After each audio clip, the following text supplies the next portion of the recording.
What is going on, everybody? Welcome back to the channel. After Sound here, bringing you Splinterlands content every single day. We also stream right here on this channel as well as on Twitch, so make sure you come by and say hello. This video is also brought to you by my music, which is available anywhere you stream music under the name After Sound. And I do have a new song out recently called Summer Gravity, so check it out. Let me know what you think, and I appreciate the support. All right, guys, big shout out once again to Paul TRX and anybody else that has sent me the land update for this week. I really appreciate you guys doing that, as I am no longer a land, or I guess I never was a land baron, but I guess I had access to it because I was on the team, and that got wiped out. For anybody who's wondering, that got wiped out when there was a Discord server hack and they had to clean all the roles. So here we are. Shout out to all those who are sharing the information with me, and let's dive in. I have actually not read this at all yet, so this is just I'm going to get the reaction in real time.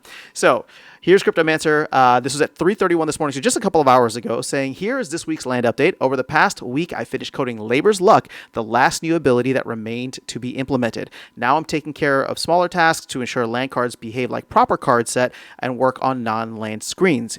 Antiosh, one of our other devs, shout out to Antiosh, cool dude, has joined me to help out this week. He's currently working on card crafting mechanics, so card smithing, as I've seen Nate call it, including adding Cinder, to the game as a new crafting ingredient. The following has been done since my last update. So got Labor's Luck working with Castle Keep tax collection and Harvest All. Unlike Totem Fragment rolls, Castle and Keeps will not get a bonus point for Labor's Luck rolls. Okay, interesting there. Modified the Deed History screen to show historical data for Labor's Luck rolls. Made some formatting adjustments to collections screen card set filters and added finalized artwork to the land set icon. Added validation code to prevent land cards from being usable in battles. Okay, so we knew that was coming. So added placeholder code for land ability icons and tooltips. Number 6, modified front-end production calculations to work with land cards, which have a different set of multipliers for regular gold and black foils. No, I'm not going to tell you what these are. Oh, okay, so that's interesting. Prevented survival mode toggle from showing on card details screen for land cards.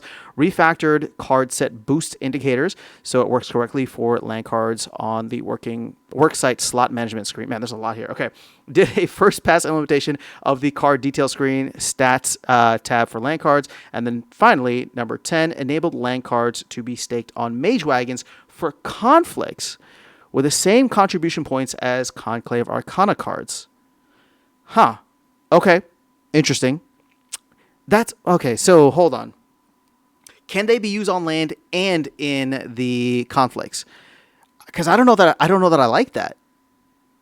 We don't allow. So, for example, we don't allow the reward cards to be used.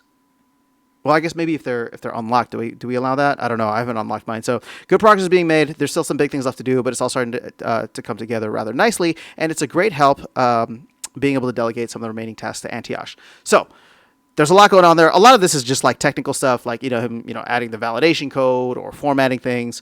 But I would say probably some of the bigger stuff here. They talked about the castles and keeps will not get a bonus. Which again, I mean, I'm a keep owner, so obviously I have a vested interest in that. But honestly, I don't care. Like it at the end of the day, like obviously there are good benefits for castles and keeps. We don't need to keep giving benefits to castles and keeps. It would have been nice, but it is whatever. And I would rather people feel like castle and keep owners aren't just continuing to reap the benefits, right? If you go through and you just have one land plot, then for at least this, right, Labor's Luck rolls, you'll be, you won't be getting like a bonus, or other people won't be getting a bonus. You'll be in the same kind of position. The other one, so modified front-end PP calculations to work with land cards, which have different set multipliers. So I guess this was to be expected, but he's not obviously sharing that with us yet. Prevented survival mode toggle from showing on card details. Okay, refactor boost, and then did a first pass implementation.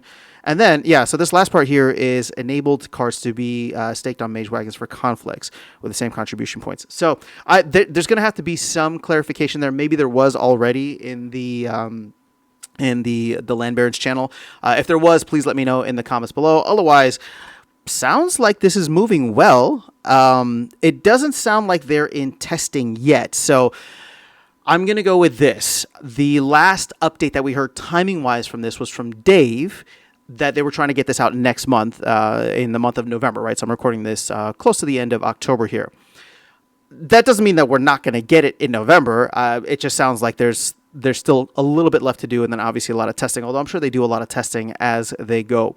So my guess here is if we do see this in November, it's not going to be the first half of November, and most likely, just looking at the calendar here, sorry, I'm looking on a different screen, for November, Thanksgiving is in the final week of November. So I would assume that if we do get it, it's not going to be that last week of November. It'll probably be November 18th, which is the third Tuesday or, maintenance window day. And if not that, then we probably have to wait until the first week of December. But the other big thing that we're waiting on is to hear more about the mini set and when that will potentially go live, both the pre-sale and then the actual set itself, which I know the team said they were trying to get out by December. So let me know your thoughts in the comments below. That is all I have for you guys in this video. Otherwise, I'll catch you all in the next one and see you around the game. Take care.